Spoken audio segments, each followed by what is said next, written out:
ce matin pour la fête de la transfiguration de notre Seigneur Jésus-Christ se trouve dans le livre de Luc, Évangile selon Saint Luc au chapitre 9, les versets 28 à 36. Environ 8 jours après avoir dit ces paroles, Jésus prit avec lui Pierre, Jean et Jacques. Il monta sur la montagne pour prier. Pendant qu'il priait, l'aspect de son visage changea et son vêtement devint d'une blancheur éclatante. Et voici que deux hommes s'entretenaient avec lui. C'étaient Moïse et Élie, apparaissant dans la gloire. Ils parlaient de son prochain départ qui allait s'accomplir à Jérusalem. Pierre et ses compagnons étaient accablés de sommeil, mais restaient éveillés.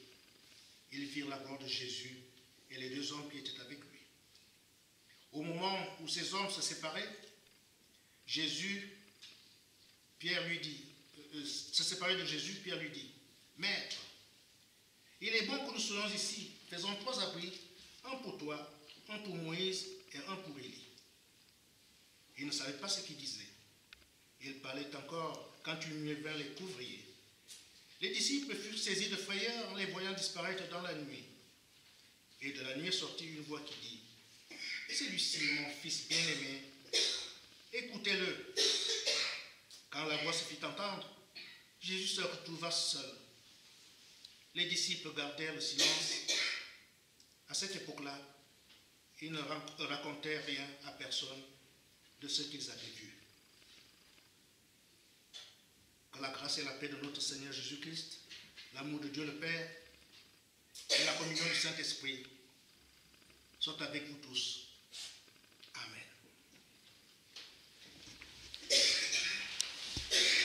Bien-aimés en Christ, le thème de notre méditation nous vient directement du ciel ce matin, comme si Dieu lui-même nous parlait. Dieu s'adresse à nous de façon tellement pressante et autoritaire ce matin et nous dit, « Écoutez mon fils, car c'est mon bien-aimé. Écoutez-le, j'ai mis en lui toute mon affection. » C'est le thème de notre méditation ce matin. Écoutez mon fils, car c'est mon bien-aimé.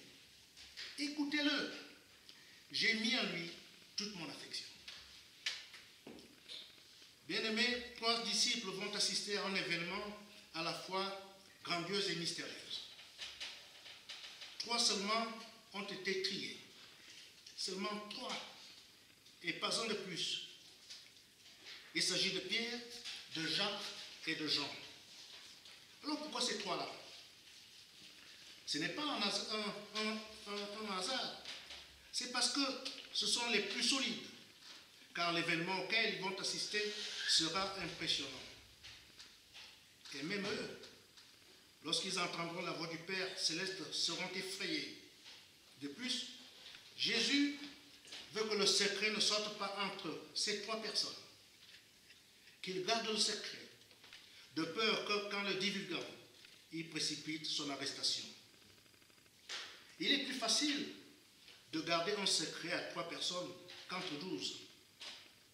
Donc pendant qu'ils sont sur la montagne, soudain, le visage de Jésus change et ses vêtements deviennent éclatants.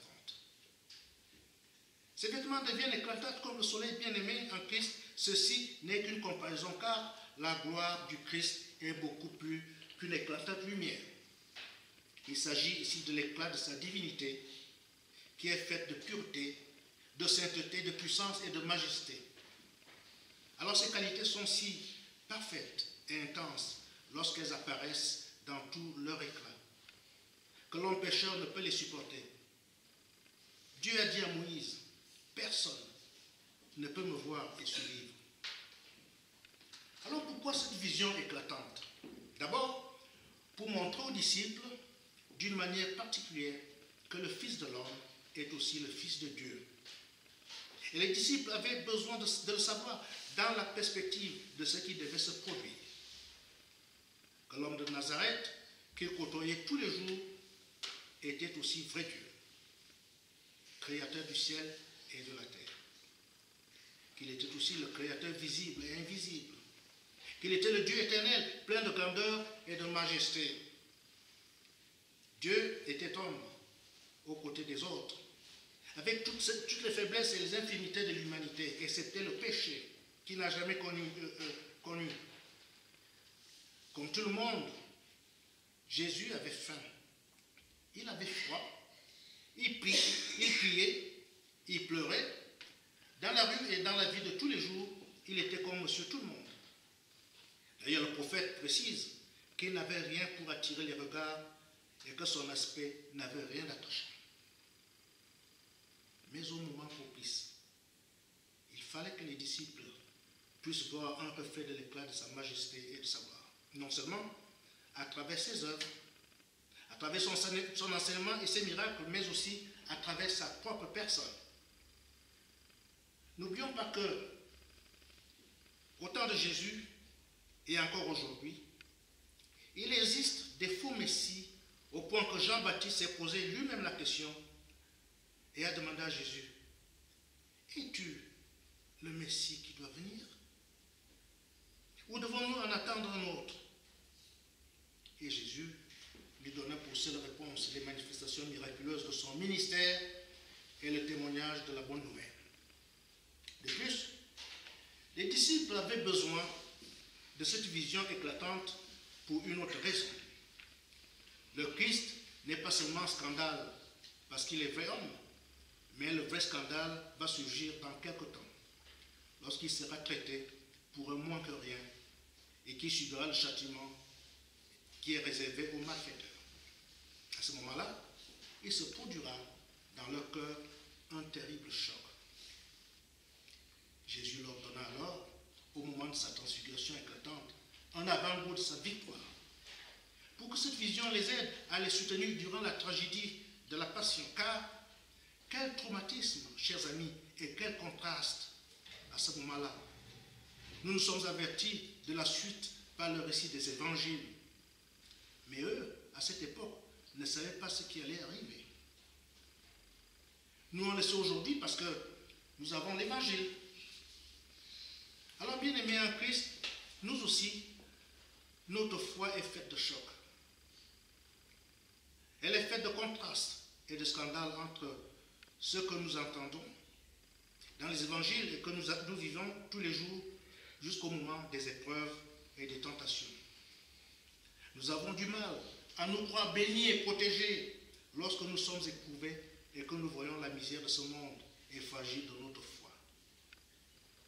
Ce récit nous est donné en partage pour que nous aussi, nous voyions la gloire éclatante du Fils de l'homme et que nous soyons assurés et fortifiés. Pierre lui-même regardera de cet événement un souvenir rassurant lorsqu'il écrit « Il a reçu de Dieu le Père, honneur et gloire. Quand la gloire magnifique lui fit entendre d'une voix qui disait « Celui-ci est mon Fils bien-aimé, en qui j'ai mis toute mon affection. » Et nous avons entendu cette voix venant du ciel lorsque nous étions avec lui sur la Sainte Montagne.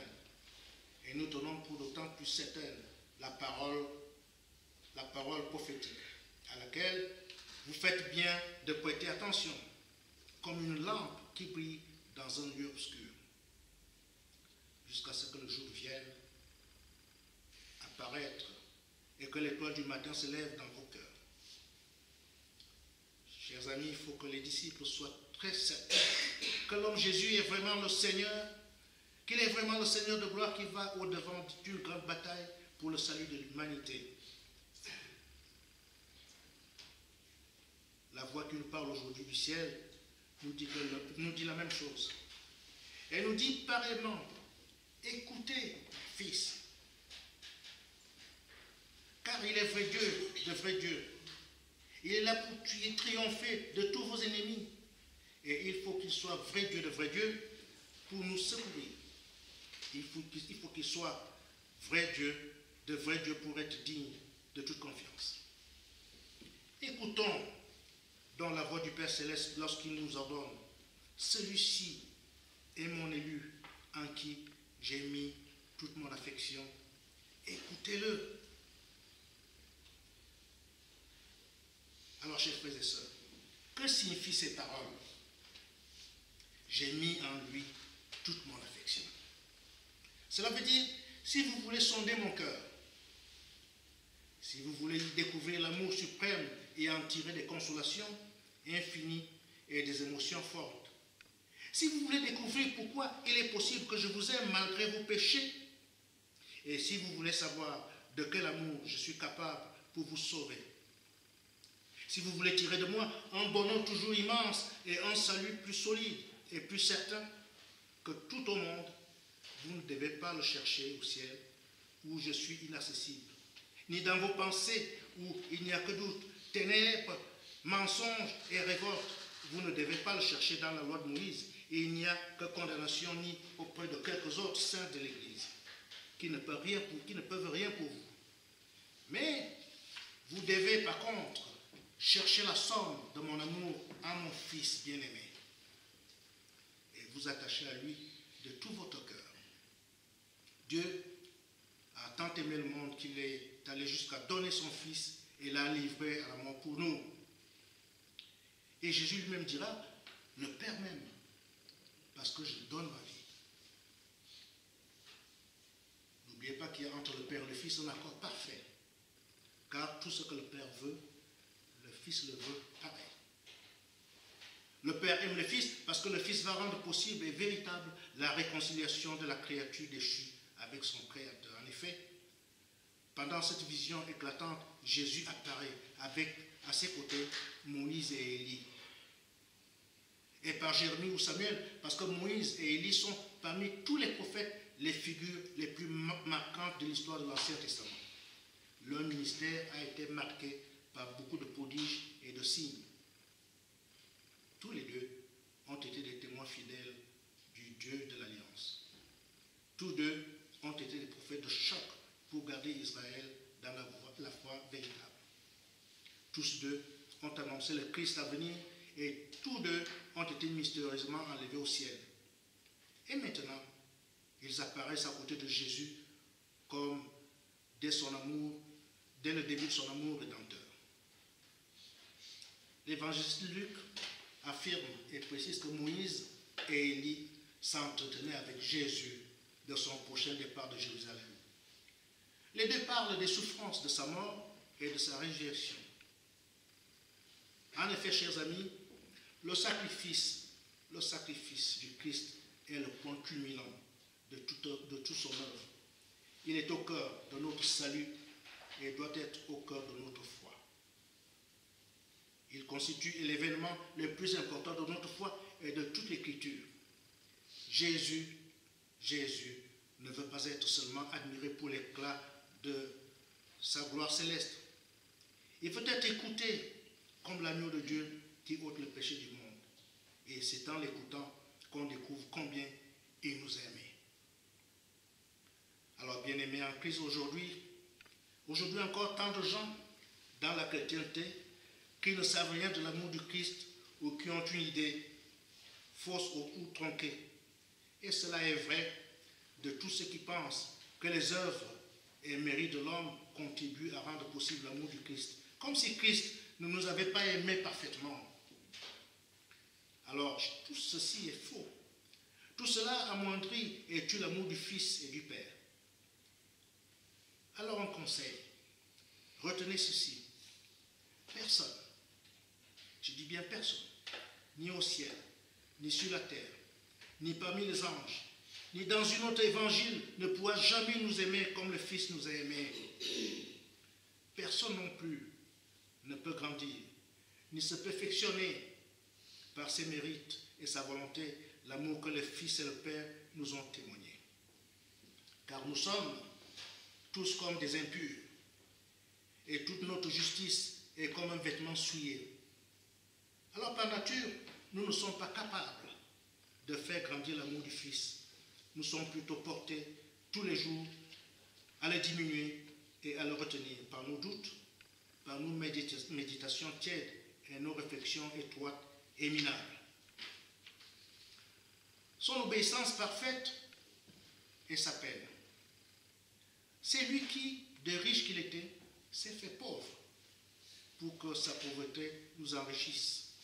le Père nous a livré son Fils, non parce que nous sommes dignes d'amour, mais précisément parce que nous sommes entièrement dépourvus d'amour et ne méritons que des châtiments. Donc, c'est un appel très pressant et très urgent que nous entendons du ciel. Écoutez le Fils. C'est avant tout le reconnaître comme le seul médiateur entre Dieu et les hommes. Écoutez le Fils. C'est vivre de son amour. C'est s'en revêtir par la foi et vivre avec tous les jours. Notre amour n'est rien. Son amour est tout. Écoutez-le. C'est apprendre à s'en remettre tous les jours à lui pour qu'il nous pardonne et nous sauve. C'est ainsi qu'on profite de son amour. C'est lui qui doit nous aimer. C'est lui seul qui doit nous consoler, nous fortifier et nous garder par la foi pour le salut. Et ce n'est que lorsque nous apprenons cela, de plus en plus que nous commençons un retour à aimer le Fils et à le servir. Je reconnais, c'est une leçon difficile à apprendre. Elle ne nous est pas naturelle ni instinctive parce que tous les jours, nous doutons de la force et de la perfection de cet amour. Tous les jours aussi, nous y faisons obstacle par incrédulité, par nos réticences, nos tiédeurs. Nous en doutons surtout quand nos péchés nous font très mal, ou bien quand les épreuves de la vie nous blessent très fort et nous désespèrent de l'amour du Seigneur. Personne ne peut prétendre qu'il est parvenu à exploiter l'amour infini du Christ et qu'il en tire tous les jours des consolations parfaites contre le péché, la mort, les épreuves, les tentations et les assauts du diable. C'est pourquoi nous n'avons pas d'autres ressources que d'écouter le Fils pour qu'il nous rappelle son amour infini, pour qu'il nous persuade, nous touche et nous sensibilise et qu'ainsi nous apprenions à placer toute notre vie malheureusement entre ses mains. Car son amour est si grand et nous sommes si petits. Mais justement, puisque nous sommes si petits, il faut qu'il prenne entièrement soin de nous, comme une mère prend soin de son bébé. Il faut que nous nous sentions entièrement dépendants de lui pour vivre, pour lutter, triompher et mourir. Mais puisqu'il est vrai que son amour est si grand et si puissant, et puisqu'il connaît notre faiblesse extrême, nous pouvons être tranquilles. Il nous aimera très fort. Il nous donnera toujours ce qui convient exactement à notre misère. Et il l'a fait lors de notre baptême.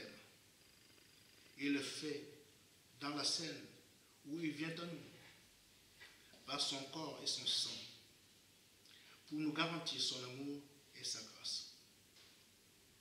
Écoutez mon Fils bien-aimé, nous dit aujourd'hui le Père Céleste. J'ai mis en lui tout mon amour. Écoutez-le. Vous ne serez pas déçus, ni dans le temps, ni dans les épreuves, ni dans l'éternité. Amen.